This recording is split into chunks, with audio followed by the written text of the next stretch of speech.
Hey everybody, welcome back to another video. Today we're taking a look at the brand new Obi-Wan Kenobi's Jedi Starfighter, set 75333, ages 7 plus with 282 pieces. You're going to be paying $30 for this brand new set, but I like it. It is one that suffered, unfortunately, from the price increase, but it's actually a pretty cool set, especially given that we get so few Episode 2 sets. So there we go. Obviously, you can tell from the box we have the new packaging with a nice blue stripe, though there is Darth Vader in the bottom corner there, which I find a little bit odd for an Episode 2 set, just because they changed the character based on the type of franchise of Star Wars that it is. And not really sure, unless it's just like the Skywalker saga probably has Darth Vader, I guess. But anyways, and then I really like the Camino stormy background scene because that's very specific to what this ship is. So before we get into the set itself, let's take a quick look at the minifigures. So first up, we have R4P17. This is Obi-Wan Kenobi's astromech droid that makes it until the opening scene of Episode 3 before the dome gets ripped off. But is she or he, I think it's a girl, it is from what I can tell, the same version of R2 or R4 as we've gotten in the Obi-Wan Kenobi's Jedi Interceptor, but still a good droid to have, always a really fun one with the maroon. It looks really nice. Unfortunately, no back printing. You would think that they would make that since they've introduced back printing now with the Dagobah R2-D2 from the diorama set, but that did not carry over because I believe this is just a reused minifigure. Next, we have Cloaked Obi-Wan, which is really cool. I think that this open hood design works really, really well with this figure, and I love the continuous printing throughout the legs. It looks really good. A little bit of detail on the back there. Of course, he does come with spare hair if you want to display him this way. And then he has an alternate face, of course, with the headset. So you could do many different scenes. He also comes with a lightsaber, I'll add. You can do many different scenes with this version of Obi-Wan Kenobi. I think he's pretty versatile and just very, very Episode 2. And I love the way the hood looks with this robe. I think it works really, really well. One of the best minifigures with a hood I've seen because they printed the robe appropriately and used the correct open type of hood. It looks really, really good. I like it a lot. And then, of course, the big hitter for this set, Taun We, the Kaminoan, that escorts Obi-Wan on Camino. Very cool. Super neat to see this character or this alien species for the very first time ever. She looks really good. Even has back printing and back of skirt printing. The head is completely plastic and has printing on the top with this little chain that goes around her head. So she looks really cool. Very fun figure. They didn't need to include this figure. They could have gotten away with Obi-Wan and R4, but they didn't. And I really appreciate the effort that they did to create a brand new minifigure for this set. The ship is a little bit lackluster in some areas, which we'll get to, but it's made up for it, in my opinion, by the great minifigure selection of this set. Taking a closer look here at Obi-Wan Kenobi's Jedi Starfighter, it is the angled ship that we see in Episode 2 and throughout the Clone Wars.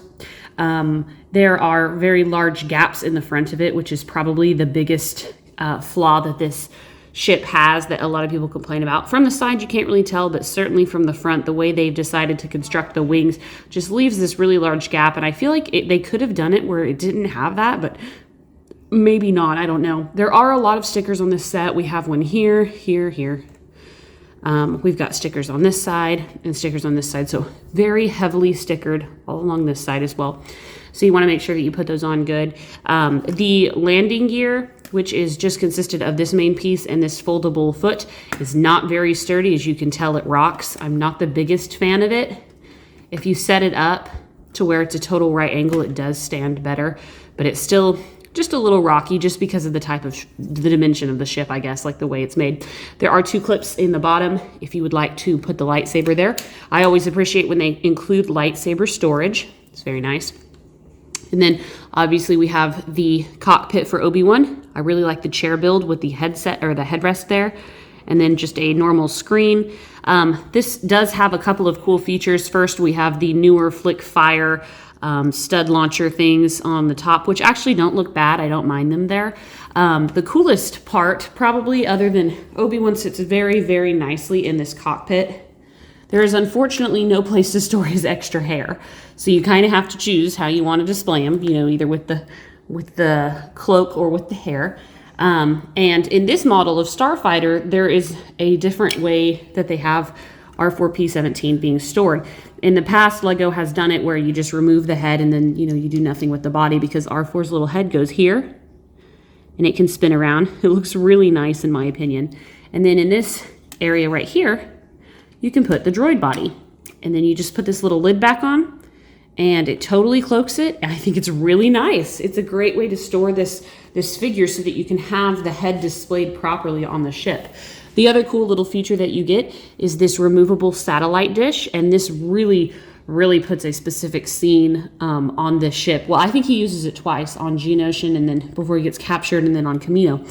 But we do see it for the first time on Kamino when he is broadcasting to the Jedi Council, and it's storming, and I keep dropping him. It's storming, and he is transmitting to the Jedi Council here using R4 and then the satellite dish so that it can make it out of deep space. And then it's pouring rain, obviously, because he's super wet. I really like that they included that. Unfortunately, there's really no place to store it unless you want to throw it in this place and, you know, not put the droid body. They don't, unfortunately, both fit, but I do like that they included it. It's a very simple little build, but really cool nonetheless. You can actually put it on the other side too, but it does make sense to be here because he does use R4 to transmit. But overall, that's basically the ship. I did forget there's the engines there in the back of the ship. I think it looks nice. I think that the dome piece is really nice. I do like when it's a little bit darker and less totally clear, but I think it looks pretty good nonetheless. I think it's a really nice ship, honestly. It has some flaws, a couple of flaws, you know, the stickers and the design with the gap in the wings, but really that's it, to be honest. And we do get Taun We, which is a fantastic minifigure. I don't expect that we'll ever get another Kamino in, but I really like that they included her. I think that that's really cool. It just kind of expands the species of Lego Star Wars characters that we have now. So I really like that. I think that the Obi-Wan with the hood is fantastic. Another edition of R4P17 is really good if you didn't get Obi-Wan's Jedi Interceptor. So overall, I do think it's worth the $30. For me personally, because I really like the Jedi starships. I like the starships and the interceptors. They're my favorite of the ships in Star Wars. And then we get some fantastic minifigures, which always makes the pot much sweeter. So anyways, of course, you make the determination from yourself, but I do hope that you find this review helpful. And let me know what you think in the comments below. And thanks, as always, for watching, guys. Until next time, I'll see you later.